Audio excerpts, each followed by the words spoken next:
Welcome to this week's episode.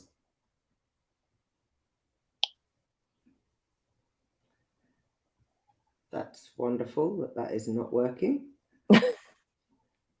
Not very good at music, am I? So welcome to this week's episode of Faster Masters Rowing Radio. For some reason, I can't manage to get the music working properly. I'm Rebecca Caro, and as ever, I'm joined by Marlene Royal. Hi, Rebecca, and hello to our Faster Masters, and we can do this without music anyway. Today, we are talking about steering head races. We are on the cusp of the change in season in the Northern Hemisphere, where people are coming back from their summer holidays and starting to think about long distance racing. So, Marlene, let's kick off. Do you like head races?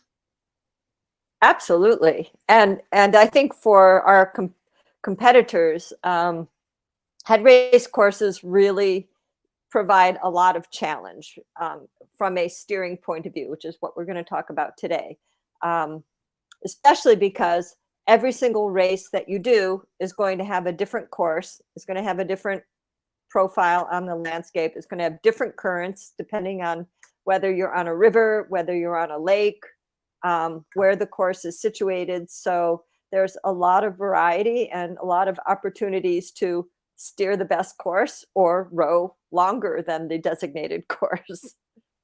I will say that our September plans for our podcast are to focus on head races. So this is going to be the first one in a series. What we're going to be covering off this week is steering. Next week is going to be how to choose the races you want to do for your season, how to build up to the big race. Then in the third week, we're going to talk about the challenges of turning buoys, wind, waves, staying warm in the warm-up area, how to handle the start, how to manage the marshalling area. And then in the last week of the month, we're going to talk about race plans, overtaking and being overtaken in head races. So this is going to be quite a lot of detail. So bear with us and learn as you go. We're going to kick off with something that is perhaps non-obvious when it comes to steering. And the first bit of steering is going straight. Now, when I first got into a single, because I was a sweep rower for a very long time, I remember vividly deciding to do an early morning outing and going out in the club boat that I was using in the dark. And it was atrocious because I could not go straight. I just found myself heading towards the bank, heading towards the middle of the river. And even though I knew the river well, I was utterly unable to take a single successfully in poor light. Don't do this yourselves. Always train in the daylight until you know you can scull in a straight line. So Marlene, top tips for actually being able to scull in a straight line. Well, I probably had a similar experience to you, Rebecca, because I had rowed port side sweep for a very, very long time before I got into the single, and I absolutely could not go straight. And part of that, if you're a sweep rower who is getting into a single for the first time, you may have strength imbalances on both sides of your bodies. One side may be stronger than the other. The side that is your outside arm, you might pull through that handle a little bit farther than you do on your inside arm.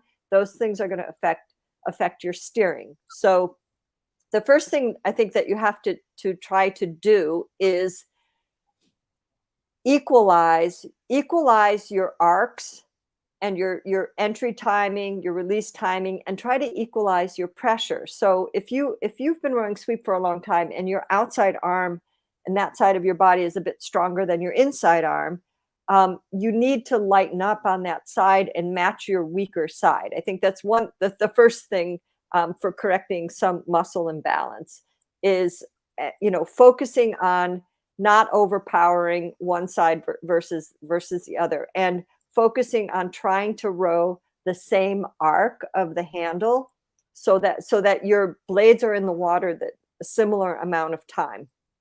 The second thing is learning how to steer off of a point so that you can actually set your stern on a point on the shore some type of landmark. It might be a bridge, it might be a building, it might be a tree. And you start to practice rowing away from that point and watching your wake to see if your wake is going straight. And you have to spend some time, I think, exercising that initially, so that you get a sense of steering off your stern, and you get a sense of watching the wake off of the boat, that you're going straight. And if you're starting to drift to one side or the other, that you start learning to make small corrections before you're way off course. That's a great starting point. And one of the things that I recommend people do is, when you're practicing that, if there's the opportunity to add pontoon floats to your boat, that gives you just a little bit more stability while you're learning and watching these other things, it can help you get more skillful at those small steering corrections. It's quite easy to oversteer and to overcorrect. And one of the things that people don't realize is that your steering is in the middle of the boat. So in a single, it's reasonably simple, because where you sit is approximately in the middle of the boat. But if you're in a double scull that doesn't have a rudder, which many of them don't, you have to remember that if you're in bow, the steering point is between you and the stroke person. So going straight, key number one. Once you practice that. Now we've got to look at the different courses and the issues that you might face. And I'm going to cover three things: bridges, corners, and buoys, or buoys as you call them in North America. We'll start with bridges. Not all bridges are created equal. That's for sure. So my favorite bridge story is Bedford Head in the UK. Bedford has a very pretty stone bridge with several arches, and the head race they run goes in one direction up the river, and their side-by-side racing starts on the far side of the bridge, so you don't have to go and steer through it. The center arch is not the most direct course, and so choosing which arch of the bridge to go through is a challenge, because although the center arch is widest, you're going to row a little further. You can cut a little distance off the corner if you choose to go through one of the inside arches. But the consequence is you've got to be more confident as a steers person. Now, Marlene, what's your favorite bridge that you have to steer in terms of head races? Well, of course, my favorite bridges used to be the Powerhouse stretch at the head of the Charles. So we had the River Street Bridge, and then we had the Western Avenue Bridge. And that was a relatively, they call it the Powerhouse stretch because it's a relatively straight part of the course. But when you get to the next bridge, Weeks Foot Bridge, you have to go through the center arch, but you also have to make quite a sharp turn as you go through that arch. Sometimes in the summertime, if you were racing in Boston, some of the local races, they also would race through the Powerhouse stretch. So you might have to go through two bridges or one bridge, even in a sprint race. And, you really needed to be able to line up your stern and obviously try not to look around more than you have to, but you did definitely have to make sure that you understood where you wanted to go through the arch, and if you were lined up on the center of the arch, if that's the arch that you chose versus say choosing the Cambridge side of the arch.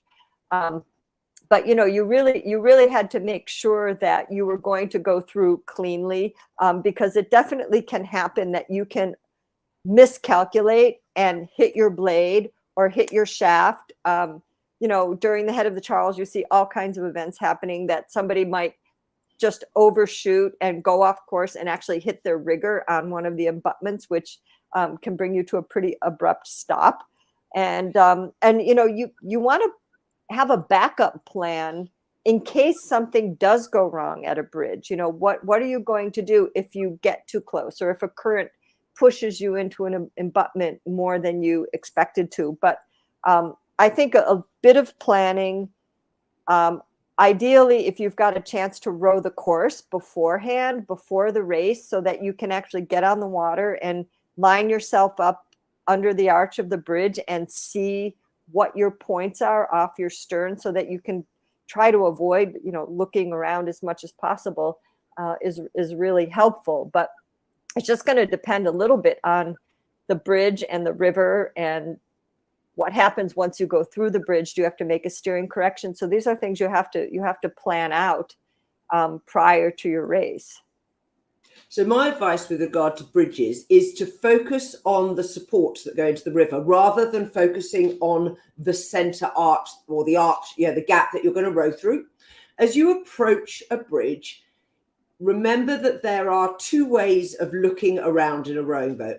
One is a glance where your chin goes over your shoulder and you use your peripheral vision to be able to look somewhat in front of you. The other look around is when you do a complete turn and you can actually see the bow ball of your boat in front of you, and you can see what is directly in front of you. Both of these are useful to practice. The glance is a little easier and you're less likely to get unbalanced. And my preference is to look around at the finish of the stroke, because that is when the boat is at its most stable. Now for bridges, I look for the uprights of the bridge. I'm not looking for the gap between the uprights. It is far easier to see exactly the upright and where it is relative to your boat than it is to gauge the distance and find the midpoint between two uprights. Particularly for a wide span bridge, you may not be able to see both of the uprights at the same time if you're doing a little glance. Imagine the bridge is straight. You're going to go straight through it and continue on the same pathway, ideally when you're on the far side of the bridge. In that situation, you decide which of the uprights you want to steer off. The one on your right, the one on your left. It doesn't matter. Glance, see where it is, gauge where your boat's located relative to the upright, and decide if you need any steering corrections. Do I need to be slightly more towards the middle of the bridge? Am I okay on the course that I'm on now? Because it's straight after the bridge, it doesn't usually matter that much if you are plumb in the middle of the river or not, unless there is a stream. If you're going with the stream, usually the fastest stream's in the middle of the river, particularly on a straight. If you're going against the stream, you may want to be closer to the bank so that you minimize the amount of retardation you get from stream. So your first glance is to decide which of the uprights you're going to be steering off. Scull at least another 5 or 10 strokes and then glance round again. As you take that second look, you're getting closer to the bridge. You may be able to see a point underneath the bridge and beyond it, which you can then use for steering. Just as Marlene described, it might be a tree, a house. It's unlikely to be a lamppost. Personally, I find it very hard to focus on lampposts, but something that's prominent and stationary. Do not make the mistake that we made at Peterborough Head one year when we said, when we get back to this point, when we're in the race, we will do a push off the bunch of cows that are in the field. The cows moved by the time we got back there. Cows do that. Cows do that. Now, the other way to approach bridges is when you have a bridge that is not a straight line, that you know you're going to have to make a steering correction after the bridge. In this situation, you need to know, am I steering to stroke side or bow side? I'm going to left or right as after the bridge. Remember to think left or right from where you are sitting.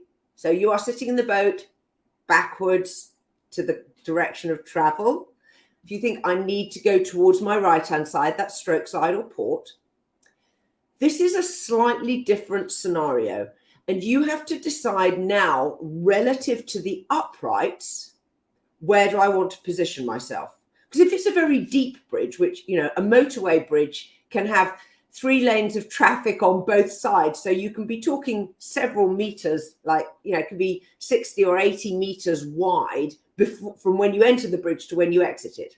So you can steer under the bridge or you can steer before the bridge.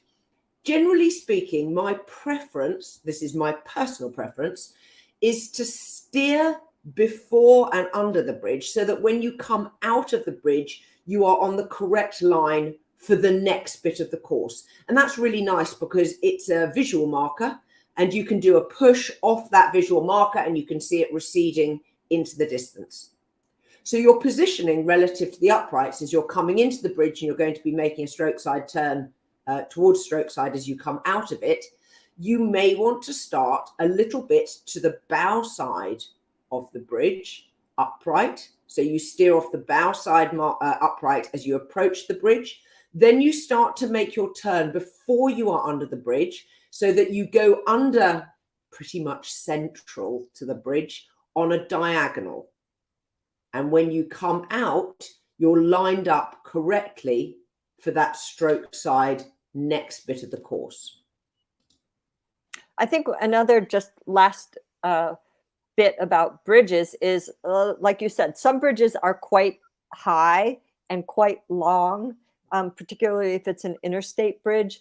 I think also at some bridge abutments, say that 20 times fast, sometimes there can be posts in the water, which might be, posts that go around the abutment or some kind of markers that are around the abutment. So you do want to keep your eyes out for any kind of other obstacles that might be actually around that abutment of the bridge, particularly if it's a high bridge like a motorway bridge or an interstate bridge. There can definitely be some other sort of guardrails around that abutment. So, and you may not see them far off, but you'll see them as you get closer. So I think that's something to also look out for, other things that are sticking up in the water in that area.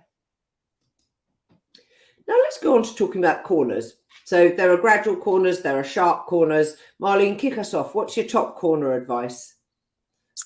Well, I actually like some of the advice that Carlos Zeza offers in his book, which we'll talk about a little bit later. But if you have to make a sharp corner, it's going to be something that you can't just use steering with one leg and a little bit of pressure, because that might just simply take too much time if it's not a gradual turn. So I think if you've got a sharp corner, I definitely like to use the technique, like, for example, if I need to turn to port, so I'm going to be focusing more on my starboard oar. I like the technique that you place your blade in the water and you take the stroke to about halfway to the crossover if you're in the single, and then you come back up and you take a few strokes that are from the catch to the crossover, and you try to move the boat around pretty quickly when there's not weight into the bow. So that's one way to bring about the boat quickly. It's certainly not the only way, but I think if you have to make a sharp corner, again, it depends. Do you have to actually get to the point where you might have to hold water a little bit and bring it around? It depends really how sharp it is. But I think if you can do that, if you can make that turn without there being a lot of weight in the bow, you're going to be able to swing the bow of the boat around a little bit easier. Absolutely. And the general rule of thumb here for me is you need to do as few steering strokes as possible. Every stroke that you do when you are steering is a stroke where the boat is going slower. Rowing boats are designed to go in a straight line, and they slow down quite a lot when you are steering around a corner. Even if you think you're working the same pressure, the fact that you are moving the hull gradually through a turn will be slowing down the forward speed. So as few strokes as possible. If you can do it just with pressure, great. If you need to go to short strokes, as Marlene described, do it, but do it for as few strokes as you can possibly get away with. Now, when it comes to looking and steering the corner, you've got to line up what you can see with the pressure changes that you are making to turn the boat. The key here is to be able to turn your head without disrupting the balance, and your rhythm. Now, you're going to be doing some looking around before you start steering the corner. So one of the things you can practice in training is turning your head, those 2 look arounds that I talked about earlier. Remember, your head weighs about 15 pounds, that's sort of 7 to 8 kilos. If you turn your head and you tilt it to one side, you will upset the balance of the boat. So you've got to learn how to turn it without upsetting balance, and then obviously turn back to looking in the normal direction, again without upsetting the balance. This can be done, but it's quite challenging. When it comes to steering corners, I like to alternate looking round with pressure steering, or if you're in a boat with a rudder, obviously toe steering with the rudder wire. Don't steer before you look. This is a cardinal rule, and I can't say it often enough, because where you think you are pointing is probably wrong. So always take the look first and then decide what steering you need to do. The only exception to this is if you have a boat that's closing very fast behind you and you think they're going to hit you. You keep looking at them, but you can see them. They're in your line of sight. You don't need to look around for that. So when it comes to a long, gentle corner, imagine you want to stay in the middle of the river, but the river is taking a gentle sweep round to the bow side, to starboard. What you want to do as you approach where you think the corner begins, and again, having rowed the course before, you shouldn't try and identify markers so you know where the corner begins, is to look first, and then over the next 5 strokes, maybe take 1 or 2 small pressure strokes to start the turn. Then do 2 or 3 normal straight strokes, then have another look. Same again. That second look confirms whether or not you're beginning the turn, whether you need to turn a bit more sharply, or you can go straight for another 5 strokes before you make your next decision. So treat it as a sort of alternating look pressure, look steering pressure, look steering pressure as you go around the corner, so that you're always making reasonably fine adjustments, but all the while you're trying to keep your rhythm and your stroke rate exactly the same. If you're on a sharper corner, you may want fewer straight strokes in between your pressure strokes, but the principle is exactly the same. Expect to be looking round frequently. We ready to move on to buoys? And if you have a chance to get out on the course prior, oh, sure. But I was going to say, if you have a chance to get out on the course before your race, and you know that you have a sharp corner coming up, row that corner at pressure and count how many strokes it's going to take you to make that turn. And that's something that's definitely in the head of the Charles, for example, at Weeks Footbridge, where you have to make quite a sharp 90-degree turn. It's really important to know how many strokes it's going to take you to approximately complete that turn, so that you can just focus on those strokes and then move on to the next bridge. I like that. Great advice. Now, buoys are important in head races because some races require you to turn around them, some require you not to hit them, some use them as separations between returning crews and racing crews. So you need to know what the local rules are for buoys. Now, buoys come in all sizes. There are ones that you can quite easily scull over the top of. You just lift your blades a little higher, you'll go right over the top of them, particularly if it's under you. They'll just pass under your rigger. And examples of these, actually, the buoys that they use in the Albano system on straight lane courses. They're usually plastic. They're not particularly hard. Yes, if you whack them, they'll jerk your boat around a little bit, but you shouldn't come to any mishaps. On our lake, we have some which are buoys owned by the local sailing club, and these are sort of 3 foot tall out of the water. Oh, wow. Actually, yeah. That's a different story. So. They're really soft. If you hit them, you will just come to a gradual stop. But obviously, you can't lift your oar over the top of them. So different strategies. Marlene, what are your advice with regards to buoys that are marker buoys, not turning buoys?